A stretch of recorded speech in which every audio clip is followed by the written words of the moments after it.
सकल मुनिन के आश्रम जाए जाए सुख दीन। भगवान अवतरित होने पर ये सिखाते हैं, ये ज्ञान देते हैं इस जगत में कैसा चला जाए। जीवन में बड़े आदमी को चाहिए कि महाराज जो कुछ भी मेरे राज्य में चल रहा है वो अंतिम व्यक्ति तक पहुंच रहा है कि नहीं पहुंच रहा है। अगर उसकी चिंता वो करता है तो महाराज उसका नाम राजा राम है।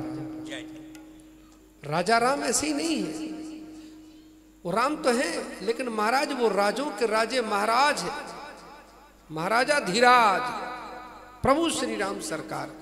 सकल मुनिन के आश्रम जाए जाए सुख दीन।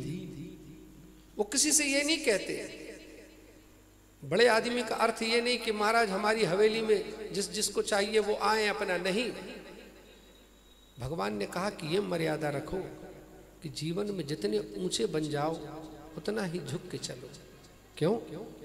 ये चरित्र तो भगवान भोलेनाथ ने पहले बता दिया कि अगर जीवन में वो राम जी के अनन्य बने और राम जी की उनको भक्ति प्राप्त हुई और राम जी की हृदय में वो निवास और वो स्थान प्राप्त किया तो क्यों? क्योंकि कहा कि भगवान भोलेनाथ से सहजता सीखे। अगर उनको कथा सुननी है राम जी की तो वो कैलाश से नीचे उतर के आते दंडकारण्य में।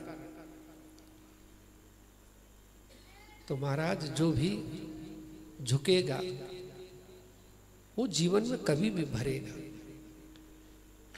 पात्र कितना बड़ा भी क्यों ना हो लेकिन नल के नीचे लगेगा तो ही भरेगा। तो आज बड़ा सुंदर भगवान राम जी का जन्म हुआ और प्रमुख रूप से आज अयोध्या धाम में तो आनंद रोज बरस ही रहा है। आज उन्हीं की कृपा से इस भक्ति धाम में भी आनंद बरस रहा है। आप सबों के लिए बड़े सुंदर दीपों की व्यवस्था की गई है।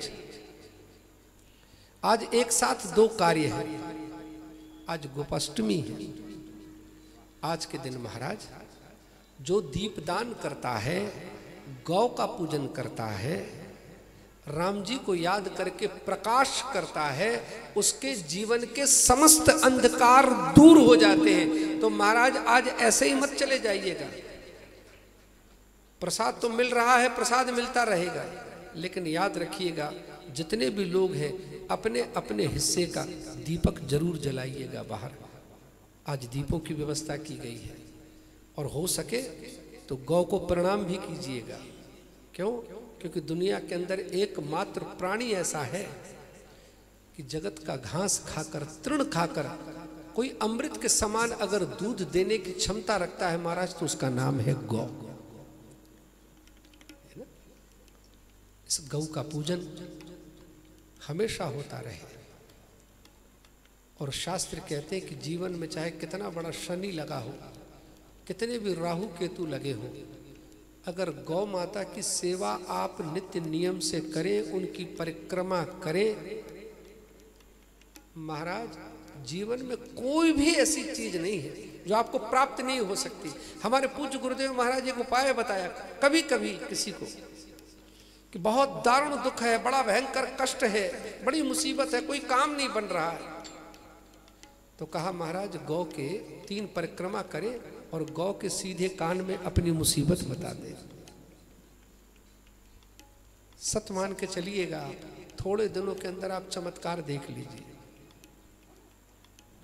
अरे गौ तो वो है महाराज, जब हमारे ठाकुर जी का जन्म हुआ तो ये ब्रजवासी गौ पुच्छ से झाड़ा लगा था।